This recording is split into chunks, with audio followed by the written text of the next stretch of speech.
हरिओम, ओम आनंदमय, ओम शांतिमय, ओम ज्ञानमय। आप सभी दर्शकों का हमारे चैनल पर स्वागत है। आज हम लोग बीएड फर्स्ट सेमेस्टर के अंतर्गत वृद्धि और विकास के में अंतर को अध्ययन करेंगे।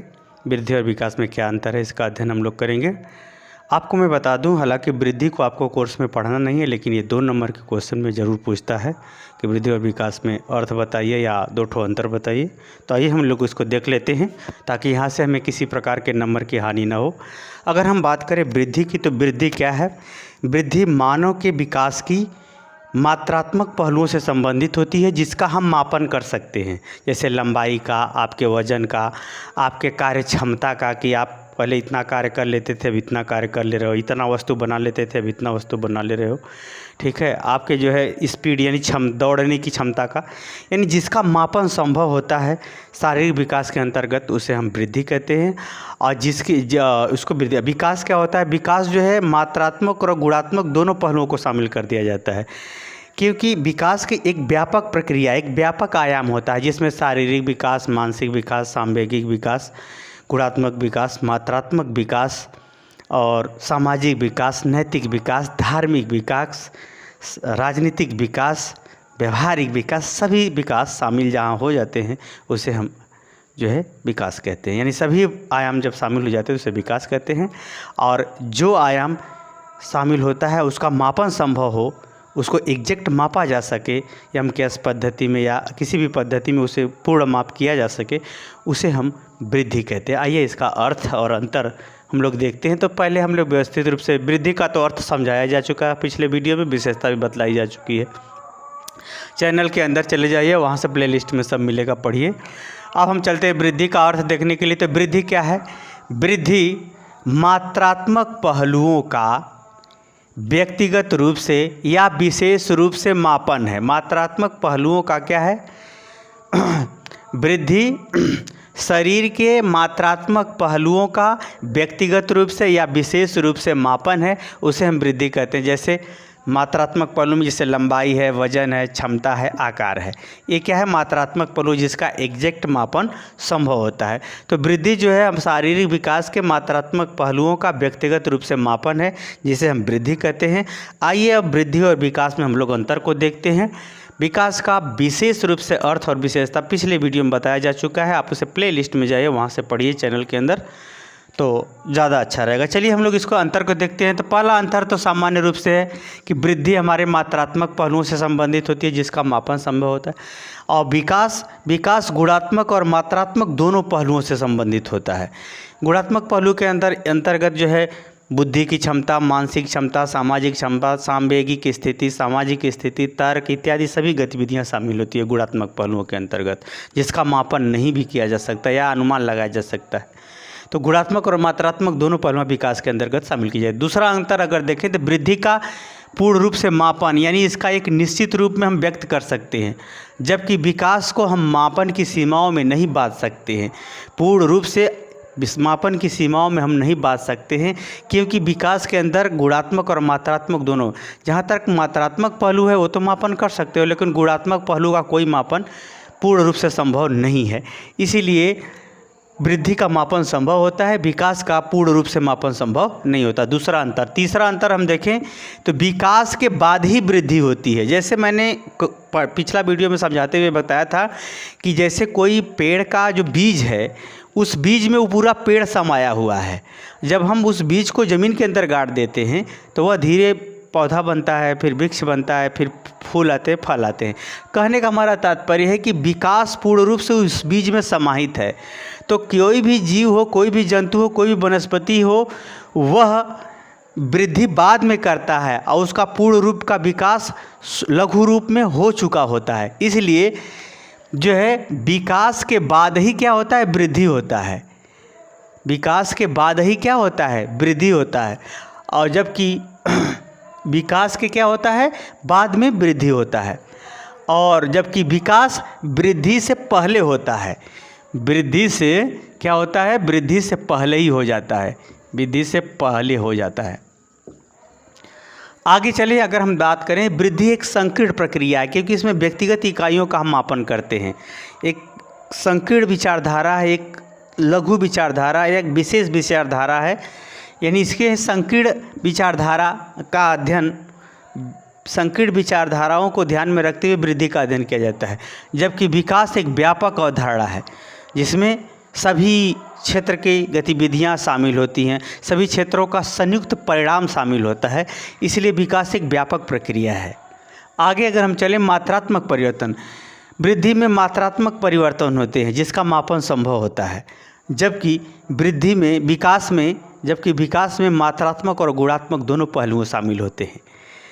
मात्रात्मक और गुणात्मक दोनों पहलू, जैसे बच्चा का वजन बढ़ गया तो उसके शरीर में फुर्ती है या नहीं, उसको उस वजन के हिसाब से उसकी ऊर्जा है या नहीं, उसकी कार्य क्षमता है कि नहीं, उसकी रुचि पढ़ने में है या नहीं, या उसकी क्या स्थिति है, इन सभी गतिविधियों पर संपूर्ण बात विचार व्यवहार विकास के अंतर्गत किए जाते हैं। यानी विकास के अंतर्गत मात्रात्मक परिवर्तन और गुणात्मक परिवर्तन दोनों की गतिविधियों को शामिल करते हुए उसका व्यापक अध्ययन किया जाता है। अगला अगर देखें तो वृद्धि धनात्मक और ऋणात्मक हो सकती है। जैसे आप 40 वर्ष के हैं तो आपका वजन बढ़ गया, आप हो सकता है 50 वर्ष में जाए तो 40 वर्ष की तुलना में वजन घट जाए।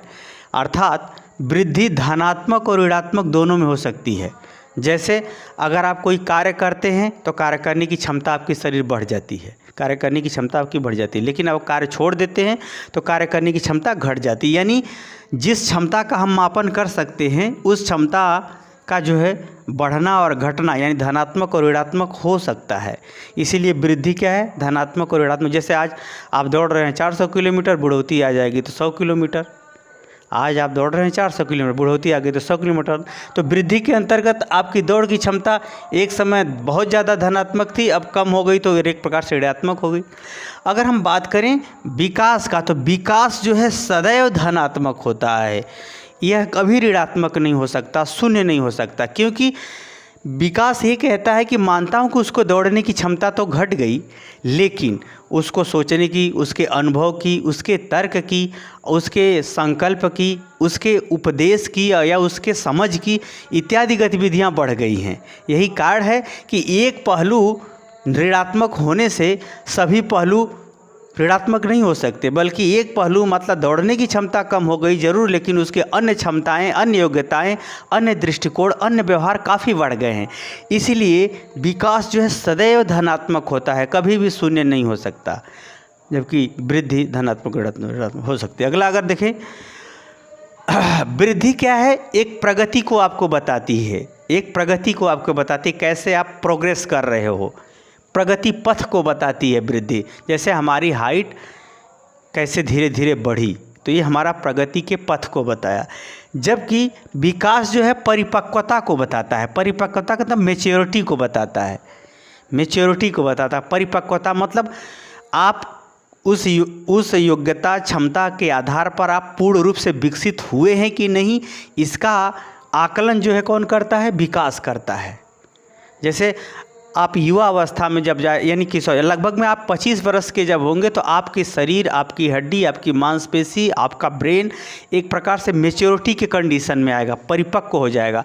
वैसे अगर देखा जाए अवस्थाओं के हिसाब से प्रौढ़ावस्था जो होती है, प्रौढ़ा यानी युवा अवस्था के बाद की जो अवस्था होती है वो प्रौढ़ावस्था होती है, जिसमें बालक या बालिका जब जाते हैं तो वे हर अनुभवों से, हर दृष्टिकोणों से अपने आप को परिपक्व पाते हैं। वही अवस्था सबसे महत्वपूर्ण होती है। उसी समय आदमी बहुत सारी ऊंचाइयां, बहुत सारे नेतृत्व, बहुत सारे व्यक्तित्व का विकास, बहुत सूझ समझ, निर्णय इत्यादि सभी गतिविधियों से वह परिपूर्ण होता है। तो एक प्रकार से अगर देखा जाए तो विकास जो है परिपक्वता की व्याख्या करता है ज़्यादा, और वृद्धि प्रगति पथ की व्याख्या करती है। और हमने बताया कि वृद्धि सदैव नहीं होती। जैसे आपके शरीर की लंबाई क्या सदैव बढ़ेगी? नहीं, जब बुढ़ौती आएगी तो घटना शुरू भी हो जाएगी। आपका वजन ज़्यादा हो गया तो बुढ़ौती आते ही घटना भी शुरू कर जाएगा। कहने का मतलब है वृद्धि सदैव नहीं होती, यह अवस्थाओं के अनुसार, कार्य क्षमताओं के अनुसार, उम्र के अनुसार होती रहती है। ऐसा नहीं कि जो है आप पैदा हो गए तो कभी बूढ़े ही नहीं हो गए, ऐसा नहीं। ये वृद्धि सदैव नहीं होती, ये रुक रुक के भी हो सकती है, सतत भी हो सकती है, परंतु सदैव नहीं हो सकती कि आदमी अपने जीवन में सदैव वृद्धि ही करेगा, ऐसा नहीं हो सकता। क्योंकि इसका जो है एक संकीर्ण विचारधारा है, एक वही पहलू शामिल किया जाता है जिसमें मापन संभव हो। और दूसरा अगर हम बात करें तो वृद्धि जो है अपना एक विशेष रूप ले लेती है, एक अवस्था तक जाके ही वो रुक जाती है। अब वृद्धि की बात अगर हम विकास की बात करें तो सदैव होती है विकास। विकास क्या होता है? सदैव होता है, क्योंकि विकास एक पहलुओं से नहीं अनेक पहलुओं से जुड़ा हुआ होता है। इसलिए विकास की प्रक्रिया जन्म से लेकर मृत्यु तक सदैव चलती रहती है। ये जो है गर्भावस्था से लेकर प्रौढ़ावस्था तक चलता है सदैव वृद्धि, और जबकि विकास जो है जन्म से लेकर मृत्यु तक की सारी गतिविधियां शामिल होती हैं। अगला अगर हम बात करें तो वृद्धि का यह आवश्यक नहीं कि वो लगातार हो और क्रम से हो, यह आवश्यक शर्त नहीं है। जैसे कितने लोग पढ़ते हैं, बुद्धि नहीं बढ़ा, लेकिन जब वो ठोकर खाते हैं तो उनकी बुद्धि काम करने लगती है, तब वो उनका उपलब्धि, शैक्षिक उपलब्धि बढ़ने लगता है। कहने का मतलब यह है कि कोई आवश्यक नहीं कि ज्ञान का कोई एक ही आधार बने, आपका अनेक ज्ञान के आधार बन सकते हैं। अगर आपके शरीर की बात करें तो शरीर की रिष्टता पुष्टता की बात करें, क्षमता की बात करें, अगर मात्रात्मक ही पहलुओं को लिया जाए तो जैसे आज आपकी क्षमता कुछ और है, कल के दिन कुछ और परिस्थितियां आपको परेशान की, तो उस समय शरीर की क्षमता क्या हो गई? दूसरी हो जाएगी, दूसरी गतिविधि हो जाएगी शरीर की। तो कहने का मतलब ये है, ये जो ऐसा नहीं कि क्रम से हो, जैसे विकास क्रम से होता है। जैसे विकास क्या होता है? क्रम, जैसे बाल्यावस्था के बाद ही किशोरावस्था, किशोरावस्था के बाद ही युवावस्था, युवावस्था के बाद ही प्रौढ़ा, प्रौढ़ा के बाद वृद्धा, ऐसे आती। लेकिन ये वृद्धि में कोई आवश्यक नहीं है सबके लिए कि ऐसा ही हो। जैसे बालक बाल्यावस्था तक बढ़ता है, कोई आवश्यक नहीं, कुछ लोग बौने भी हो सकते हैं, उस स्पीड से न बढ़े, किशोरावस्था तक न बढ़े, बाल्यावस्था तक ही बढ़े, किशोरावस्था में न बढ़े, ऐसा भी हो सकता है। कुछ लोग होते हैं बाल्यावस्था में बढ़ते, किशोरावस्था में न बढ़े। तो यानी जो लंबाई के बढ़ने घटने का जो क्रम है वो सबके लिए समान है, ऐसा आवश्यक नहीं है। सबको समान ही एज ग्रुप में सब लोग लंबाई बढ़ेगी, ऐसा भी आवश्यक नहीं है। तो कहने का मतलब यह है, अगर वृद्धि की बात करेंगे सतत और क्रमिक हो, ऐसा ये आवश्यक शर्त नहीं है। आगे पीछे हो सकता है, आयु के हिसाब से कम बेसी हो सकता है। कितने लोग नहीं बढ़ते बढ़ते एकाएक ज़्यादा बढ़ जाते हैं। तो ऐसा हो सकता है कि जो वृद्धि है उसका क्रम कोई निश्चित नहीं है, या उसका वृद्धि का कोई सतत हो, ऐसा कोई आवश्यक शर्त नहीं है। जबकि विकास जो है क्रमिक है, ये सतत होता है, क्योंकि ये सिर्फ गुणात्मक मात्रात्मक पहलुओं से नहीं, गुणात्मक पहलुओं से संबंधित होता है। यानी इसमें जो है जैसे भ्रूण के बाद शिशु, शैशवावस्था, शैशवा के बाद जो है बाल्यावस्था, बाल्यावस्था के बाद किशोरावस्था, यानी एक क्रम है। इस क्रम से विकास होगा तो वही उसी क्रम से विकास होता है और सतत होता है, जीवन प्रयत्न होता रहता है, क्योंकि इसमें मात्रात्मक ही पहलू नहीं अनेक पहलू शामिल हैं जो गुणात्मक से संबंधित होते हैं। तो विकास जो है क्रमिक होता है, सतत होता है, व्यापक होता है। इसका एक अपना नियम होता है जिसको आगे के वीडियो में बताया जाएगा कि विकास के सिद्धांत कैसे हैं, विकास के वो कौन मूलभूत तत्व हैं जिसके कारण से वह सतत होता रहता है, उसको आगे के वीडियो में पढ़ाया जाएगा। तो मुझे उम्मीद है वृद्धि का अर्थ, इन दोनों का अंतर आप समझ गए होंगे। समझ गए हैं तो कमेंट बॉक्स में ज़रूर बताइए। शेयर करने में आपका क्या जाता है, ज़्यादा से ज़्यादा शेयर कीजिए, लाइक कीजिए, सब्सक्राइब कीजिए। हरिओम।